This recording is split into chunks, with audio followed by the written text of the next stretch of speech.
C'est fin 1956, après l'arrestation des leaders algériens, que je découvre cette photo. Je crois encore à des bavures, mais je ne comprends pas que nos élites ne sanctionnent pas les officiers responsables de ces atrocités. Naïf, je n'imagine pas que les autorités couvrent les militaires afin de garder l'Empire français.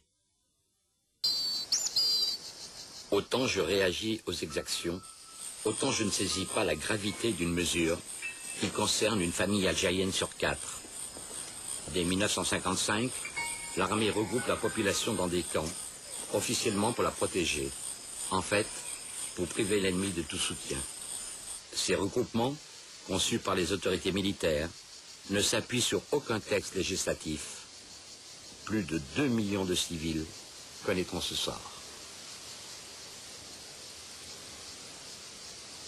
La pacification, ça consistait, pour l'armée, à raser les fermes isolées des fellahs dans le bled, pour les obliger à reconstruire de leurs propres mains leur mechta autour des postes militaires français, le tout cerclé avec des barbelés, pour faire ce que la France appelait des villages nouveaux ou villages de regroupement, et qui n'étaient rien d'autre que des camps de concentration de population civile.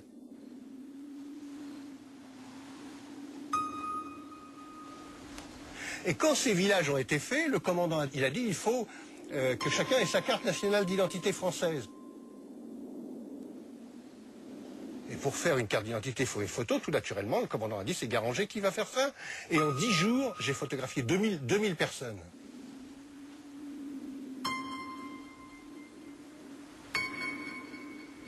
J'ai mis toutes ces photos sur le bureau du capitaine français. Il s'est mis à hurler. Venez voir comme elles sont laides. Venez voir ces macaques, on dirait des singes. Si la France butait du fel, comme elle le disait couramment, à tour de bras, et avec une telle facilité, c'est que ce n'étaient pas des êtres humains, c'était des bêtes.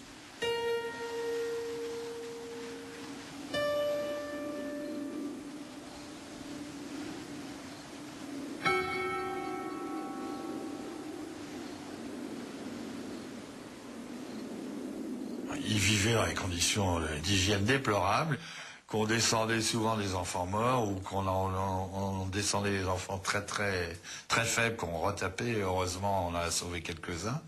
Mais les gens vivaient dans des conditions atroces. Il n'y avait pas d'eau, pour ainsi dire, ou très peu. Ils avaient des rations, mais en misérable. Ils avaient de quoi ne pas mourir de faim, disons.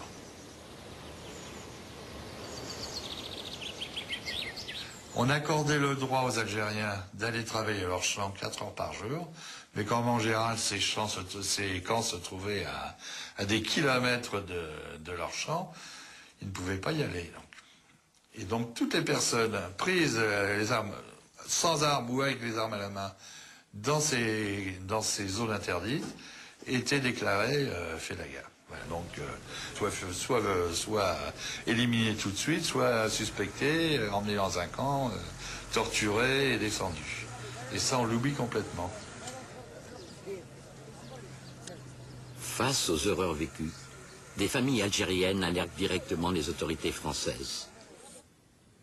22 mai 55. Télégramme du député Ben Maled à Monsieur le Président du Conseil et à Monsieur le Gouverneur général. Ému et indigné par exécution sommaire de 14 personnes désarmées, âgées de 40 à 65 ans, par troupes devant leur domicile, tous faits là, à qui rien ne peut être reproché. 25 juin 55, lettre de veuve Slimani à M. Wegner, député à Paris. Sous les yeux de nos employés et de nos voisins, mon fils a été soumis à d'affreuses tortures, coups, électricité. Le mardi 21, mon frère Kebil Ali a retiré du puits le cadavre de mon fils. Juillet 55, lettre de M. Benjeloul. Des douars et des mechtas ont été incendiés, des femmes violées, des chefs de famille froidement abattus parce qu'ils protestaient.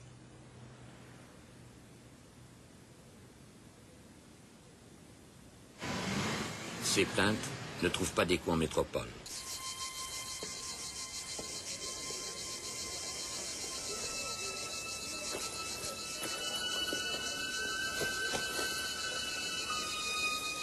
Non seulement la France reste sourde à l'ONU, Mais elle réintroduit un décret abrogé à la libération de Paris par de Gaulle, la responsabilité collective. Ainsi, chaque habitant d'un village est tenu responsable d'actes d'un des siens. Les Algériens, considérés comme suspects, se trouvent internés sans jugement sur ordre du préfet. Un civil, Pierre Leclerc, qui partage la responsabilité du camp de Joffre, dénonce les mauvais traitements infligés aux prisonniers. Il termine son rapport en évoquant sa honte d'être français. Très vite, il est victime de menaces devant son fils. Des officiers sont venus chez nous, sont passés devant nous, je dirais, sans nous saluer. Ont occupé pratiquement la maison, se sont installés avec mon père dans une pièce, un petit bureau annexe, et nous avons entendu les éclats de voix, les menaces. Bon, ça s'est très mal passé. Du reste, notre père a relaté sa conversation immédiatement après. Enfin, il était très secoué par cette affaire. Et c'était une menace de mort, très directement. Mais ça lui a été dit.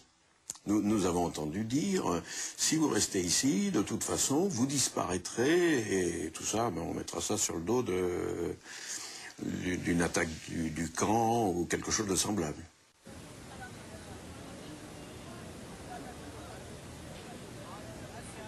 Avant d'être incarcérés dans un camp d'internement, les suspects se rassemblaient dans des centres de triage et de transit, qui permettent à l'armée de mener des interrogatoires en toute quiétude. Nous sommes partis en Algérie avec les consignes que l'on entendait politiques de maintien de l'ordre, de pacification, c'était le terme le plus souvent employé, c'était la contradiction totale. À la fois, on était chargé d'ouvrir les dispensaires, ouvrir les écoles, faire une véritable pacification, et d'un autre côté, pour les besoins du renseignement, ou suite à des opérations menées, à des captures de rebelles, on déclenchait donc tous les moyens pervers de torture pour l'interrogation.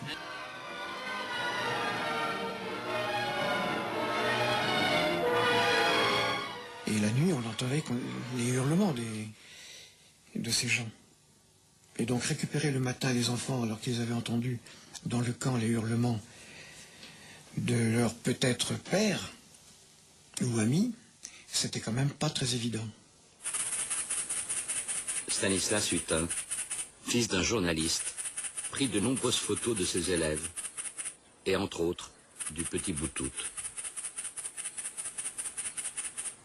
Il y a un gosse de 14 ans, par exemple, qui avait été pris lors d'une embuscade, je raconte ça dans mon journal, le petit Boutout, qui lui a été également passé à la magnéto. Je l'ai entendu la nuit, j'ai cru d'ailleurs au départ que c'était des cris de chacal, et je n'arrivais pas à penser et à concevoir que c'était le gosse que l'on torture. Comme il y avait d'autres prisonniers, je pensais que c'était les autres. Et c'est le matin que j'ai appris que c'était bien lui, le gamin, qui avait été passé à la magnéto. Je crois qu'il a fallu malheureusement attendre près de 40 ans pour qu'il y ait des aveux, je dirais, de personnalité. Tant est qu'on puisse être une personnalité quand on pratique des choses comme celle-là. Mais il faut bien dire qu'il a fallu attendre 30 ans ou 40 ans pour que, finalement, on ne puisse pas dire « ce n'est pas vrai ». Et dire « ça a été vrai, c'est vrai, je l'ai fait, je l'ai pratiqué, je n'ai pas de jugement à porter sur le général Massu ou le colonel Ossarès ou autre, mais que chacun prenne ses responsabilités. » Mais l'opinion publique française est largement complice de tout ce qui s'est passé. C'est-à-dire ? C'est-à-dire que je pense qu'on a une certaine idée de la France qui se révolte par rapport à des pratiques comme celle-là, mais finalement, quand on sait qu'elles ont eu lieu, on essaie de s'en défendre.